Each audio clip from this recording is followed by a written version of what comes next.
Ben ritrovati amici di Diffusion e di DTV, buon martedì a tutti voi. Come ogni martedì, anche in questa 16ª settimana che trascorriamo assieme, andiamo a parlare con Paola Assini ed Emilio Gerboni di sentimenti. Questa settimana il tema è stuzzicante perché si parla di corteggiamento, sì, ma 2.0.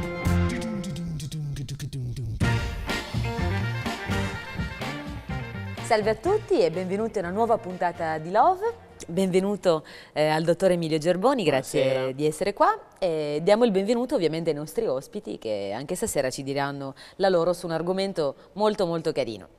Ciao Mara, bentornata. Ciao a tutti. Abbiamo Luca. Ciao a tutti. Michele. Salve a tutti. Abbiamo Brigida, bentornata anche a te. Ciao a tutti. E Alessandro. Ciao a tutti.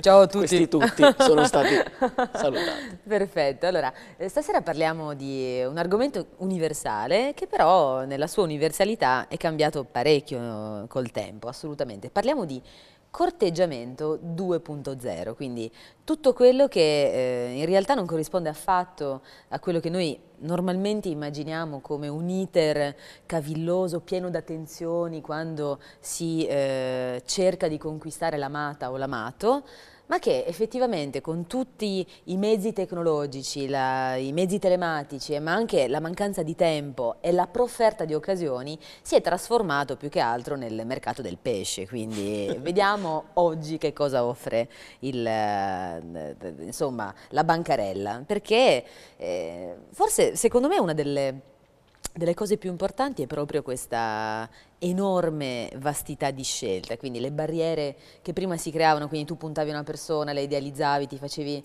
tutto il tuo percorso mentale e volevi lei, perché nel frattempo quando una persona non ce l'hai inizi a interiorizzarla, quindi assume anche un certo valore. Adesso, dove tutte le ragazze sono vestite uguali, sono tutte atteggiate alla stessa maniera e altrettanto gli uomini, fondamentalmente uno vale l'altro, quindi si spreca e si investe meno tempo già in partenza e quindi il corteggiamento è venuto ovviamente a cambiare, a modificarsi. Quindi vediamo un attimo che cosa ci manca di quelli che sono i vecchi principi e che cosa invece probabilmente le nuove generazioni hanno appreso e come si comportano. Quindi vediamo un po'. Emi. Certo, come hai detto tu, quando facciamo riferimento a corteggiamento 2.0 noi facciamo riferimento non solo all'entrata di internet nella nostra vita, ma anche proprio al cambio della società in tutti i suoi aspetti, quindi soprattutto a questo effetto di eccesso di informazioni che spesso porta all'azzeramento della conoscenza, quindi non sempre più informazioni vuol dire più conoscenza. Tuttavia, proprio per far fronte a questo, i nuovi strumenti e la tecnologia cercano di, e vediamo insieme se riescono effettivamente a semplificare laddove si sta creando un'informazione nulla, proprio per questo appiattimento, un'informazione appiattita. E appunto ci sono diverse forme, no, di corteggiamento che nascono, soprattutto non c'è più un modello rigido. Vero? O condiviso, per cui tante modalità, ognuno può preferire la sua e attività che prima le persone potevano avere un atteggiamento negativo, come dire ma chissà o di diffidenza, oggi hanno acquisito più rilevanza, come ad esempio, a titolo di esempio, lo speed date, che è questa situazione dove le persone si incontrano, molte persone si confrontano in un brevissimo lasso di tempo e valutano se rincontrarsi. Prima venivano considerate negativamente, oggi più positivamente. Quindi, e poi qua torniamo anche al discorso che aveva anticipato nella puntata precedente Brigida rispetto a quelli che sono effettivamente dei valori anche di corteggiamento fraintendibili, quindi una persona che adesso ti invita a cena fuori e ti chiede di uscire o ti chiede il numero non è per forza finalizzato a intraprendere una storia duratura, ma molto spesso risulta invece essere una serata fine a se stessa, quindi anche qua ovviamente il corteggiamento non segue più dei passi, una propedeutica, ma si fa un po' quello che aggrada. Sì, infatti io faccio una precisazione anche sul corteggiamento 2.0 perché io avendo 32 anni poi ricordo benissimo i miei 16 anni e che non c'erano ancora i telefonini, cioè il mio primo cellulare l'ho avuto a 18 anni. Quindi quando ti piaceva un ragazzo dovevi proprio materialmente cercarlo, dovevi chiamare a casa sua al telefono fisso, sperare che non rispondessero i genitori perché oddio che figura, speriamo che risponda lui. C'era una palpitazione, altro che WhatsApp, ragazzi. C'era una palpitazione diversa, oppure incontravi un ragazzino a una festa, di dove sarà, che scuola frequenterà, invece adesso vai su Facebook, gli chiedi l'amicizia ed è tutto molto più prendi in contatti, inizi a chattare. Non so questo quanto sia positivo, questa espansione a dismisura dei rapporti anche umani, perché prima c'era un impegno, ti impegnavi per cercare quella persona, allora come dicevi anche tu, poi la interiorizzavi anche, la idealizzavi, ti sembrava il più bello del mondo finché non riuscivi a parlarci, ad averci un contatto, invece adesso e anche se tutto, parlava così poi non fa niente, anche, perché ormai ci avevi perso 7 mesi e vabbè, anche se alla Z e la S, la G e la C un po' e non parla italiano, non fa niente. Sì, infatti. Quindi non so quanto questa espansione dei rapporti umani che viene poi dal social network sia positiva, non lo so, bisogna siamo molto meno indulgenti, quindi si perdona di meno, perché si tende alla perfezione e qualsiasi cosa, essendo così stretto davvero il tempo materiale investito, ci risulta insopportabile, quindi alla prima cosa si passa all'altro. Che cosa succede, soprattutto per le ragazzine adesso? Che tutta questa profferta, questa facilità di contatto intimo, immediato, telefono, si esce, eccetera, permette purtroppo anche di infilare una serie infinita di delusioni che poi fanno anche un attimo crescere con la paura anche di innamorarsi veramente, cosa che prima non succedeva. Questo è vero.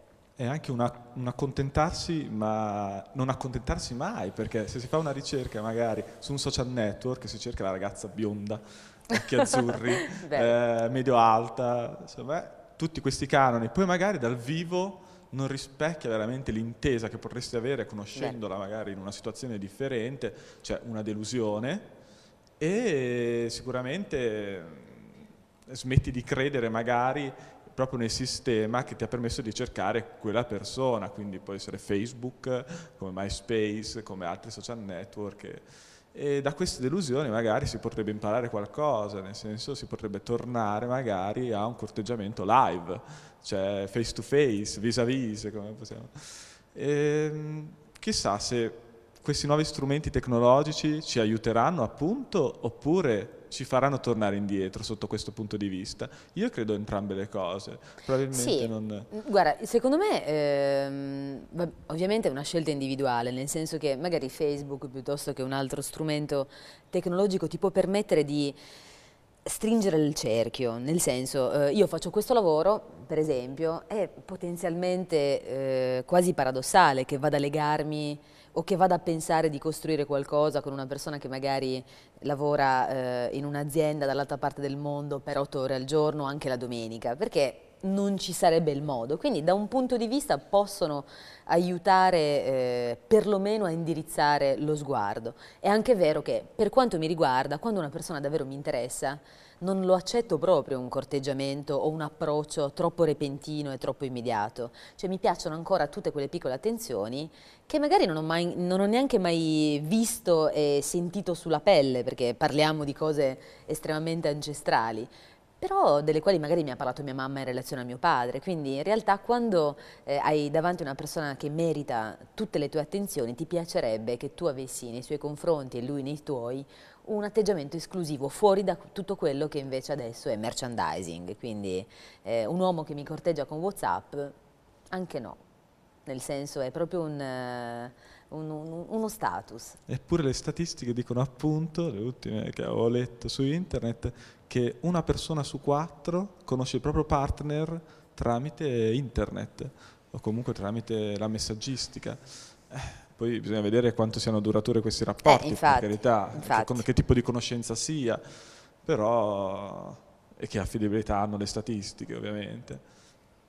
ma anche da quello che ci dicono i nostri amici, parlandone, io sento sempre più spesso: ho conosciuto, com'è conosciuto quella ragazza? Beh, l'ho conosciuta su Facebook, mi hanno mandato il contatto. Sì, è una cosa normalissima. È una cosa normalissima, che se ci pensiamo un attimo con i piedi per terra, diciamo, beh, ma il fondamento di questo, dove mi porterà questa conoscenza? Nel senso, non c'è nemmeno lo spirito per affrontare un corteggiamento, cioè manca proprio lo spirito del corteggiamento quando si fanno queste cose, secondo me.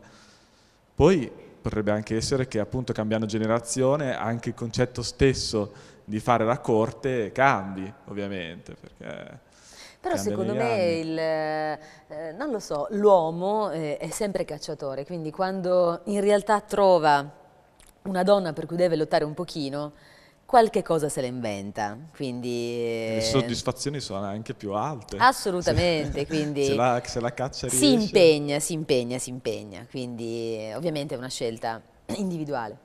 Sì, infatti dicevo, senza demonizzare poi troppo Facebook, visto che ormai è entrato nella vita quotidiana, credo, di quasi tutti, giovani e meno giovani. Forse Facebook aiuta solo nel contatto iniziale, nella chat, poi però alla fine ti devi vedere con questa persona, certo. Quindi te la giochi comunque esatto. in un faccia a faccia. Anzi, ti dirò che nel momento in cui ti vedi parti molto svantaggiato, perché magari ti sei creato, hai visto delle foto tutte ritoccate, te la trovi davanti e dici che ma neanche... Cioè, devi dire, mi porto la rosa rossa dietro, perché sei talmente diversa rispetto a quello che ha visto che magari... Quindi in realtà io sono decisamente contraria all'abuso di social network e tutte queste cose qua, perché poi alla fine dove la metti? Il tono della voce, come una persona mangia, come si atteggia, il tocco della mano, la pelle, queste sono cose che davanti a un computer o tramite uno schermo non si vedono, come in mezzo alla gente, insomma... Questo è il corteggiamento. Per quanto mi riguarda, l'ultimo corteggiamento che ho avuto è stato con mia moglie 12 anni fa ed è stata la vecchia, mi è piaciuto da La matti. vecchia, bella sta cosa, perché la mi vecchia. Ha stimolato ogni volta per conquistarla, attenzioni, piccole cose, piccoli gesti, però mi davano tanta soddisfazione anche perché vedevo che lei veniva verso me. E per esempio il gesto, secondo me, uno dei gesti più belli che ho fatto nei suoi confronti, quando le ho chiesto di sposarmi, e per il suo compleanno le ho organizzato un viaggio, siamo andati a Parigi ed è partita un po' così, un po' strana la cosa. Ho organizzato il volo, tutto quanto, arriviamo all'aeroporto a Bologna, sciopero degli aerei, non ci posso credere. Andiamo in treno a Parigi, tutto quanto. La sera, sotto la Torre Eiffel, dopo una bella cena sul Bateau de Mouche, le ho chiesto la mano sotto la Torre Eiffel, è stato molto bello. E non c'era tuo suocero lì dietro mio a suocero, cui chiederla? Comunque gli ho chiesto la mano di mia moglie. Dai! Sì. Ah, questa la voglio sentire. Perché, niente, una volta deciso tutto quanto, del matrimonio, la data, eccetera, eccetera, abbiamo ufficializzato la cosa con i nostri genitori. Allora sono andato a casa dei miei suoceri e ero un po' imbarazzato perché comunque sia...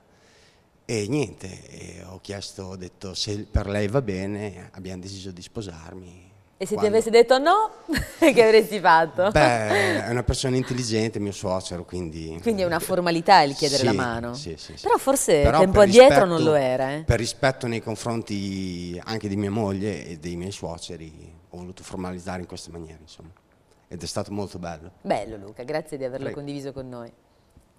Mara, come ti corteggiano? Allora, Ti ottenni diciamo che in siccome fiamme. io sono la più piccola qui in mezzo, faccio come parte della nuova generazione e a me è capitato diverse volte che incontro delle persone e queste persone sanno già la mia vita perché chiaramente vanno a vedere su Facebook. Ah, ma tu fai l'arbitro di calcio? Sì.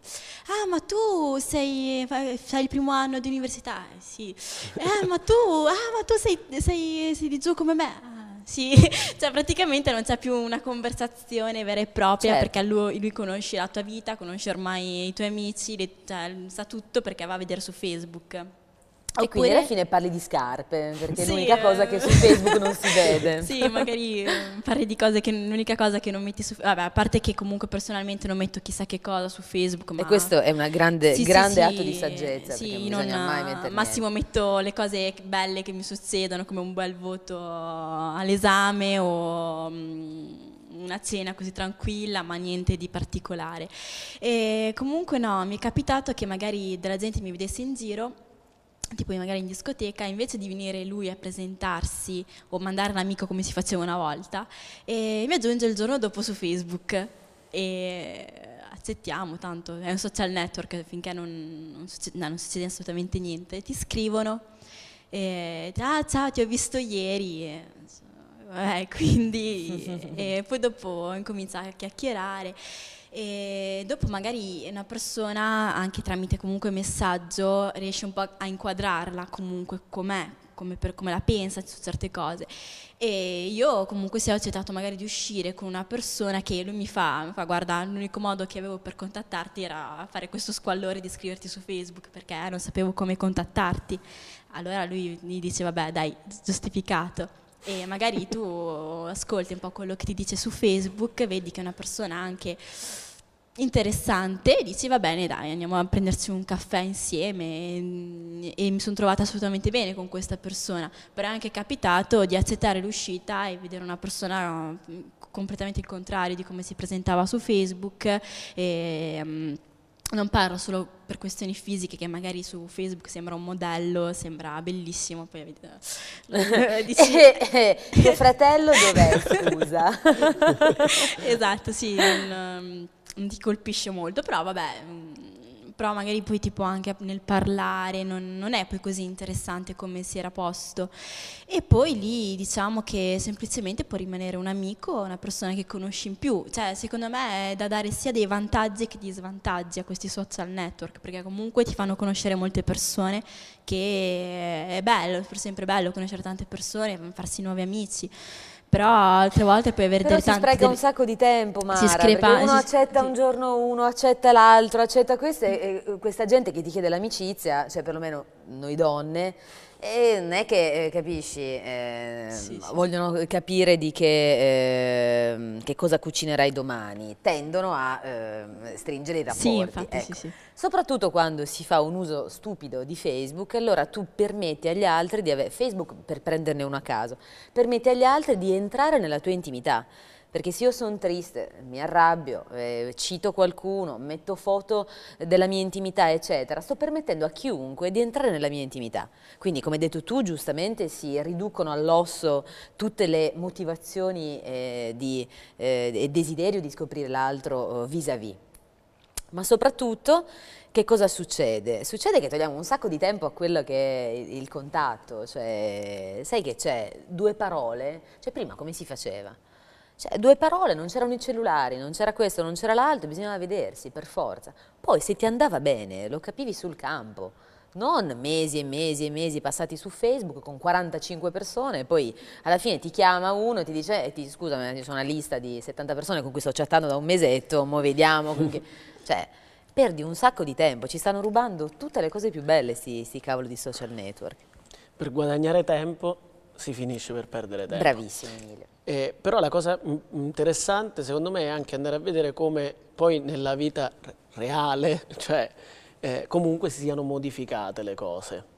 Cioè il rapporto via web esiste, o comunque attraverso smartphone o compagnia bella, ma poi nella realtà come sono cambiate per voi le cose, o come sono? Perché per Mara probabilmente ci è rimasta immersa, ci è nata dentro questa dimensione, o che avete osservato? Ma per quanto mi riguarda, ho dei colleghi che utilizzano Facebook per degli scopi ben precisi, per conoscere ragazzi, per uscirci, per avere la serata e basta.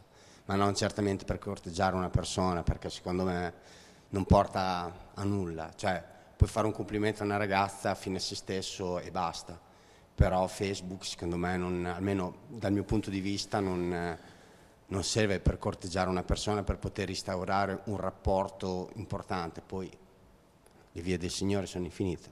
Per carità, assolutamente. Ma io penso che qualunque social network non possa mai sostituire il rapporto umano. Ecco, però quello che chiedevo io era proprio, poi nella realtà, perché comunque le cose sono rimaste uguali, oppure per voi è cambiata proprio la realtà del confronto diretto, del contatto? No, È chiaro che è sempre una cosa soggettiva, cioè per quanto mi riguarda no, ma perché è anche una scelta mia di non far cambiare questa cosa qui, perché se io amo essere corteggiata, io per dire anche su Facebook bisogna fare un uso consapevole del social network. Io per principio con persone che non conosco di persona, che non ho mai visto in faccia, non chatto, non inizio proprio una conversazione di quel tipo lì. Magari può capitare che con una persona che già conosci, con un amico, allora intraprendi poi anche una chat che magari può evolvere in qualcos'altro, però io a priori una persona che mi contatta solo perché ho messo una foto un po' più carina su Facebook, io li escludo proprio a prescindere. Poi volevo dire una cosa, cioè, ma quanto erano belle le comitive allargate, quelle degli anni 90, che io mi ricordo benissimo quando tu uscivi, 10 persone, il sabato dopo 20, 30, e conoscevi così. Che sono diventate adesso, che cosa? Era bellissimo. Sono diventate niente, perché se tu entri in una comitiva, alla fine quello è stato con quello, con quello, con quell'altro, con quell'altro, con quell'altro, e poi arriva la zia che si è fatta tutti gli altri che mancavano, e a un certo punto scopri anche che il tuo fidanzato del primo anno adesso se la fa con la sorella della cugina, quindi ti guardi intorno e dici quindi questo è il problema. E adesso lo scopri anche tramite Facebook, perché ci sono delle persone che hanno la mania di dire al mondo intero ho cambiato ragazza, adesso sto con questa, con quella, situazione foto complicata qui. Di transizione, esatto. È una cosa che magari non bene. Tutti hanno piacere di sapere. Infatti guarda, vabbè, ci vediamo dopo la pubblicità.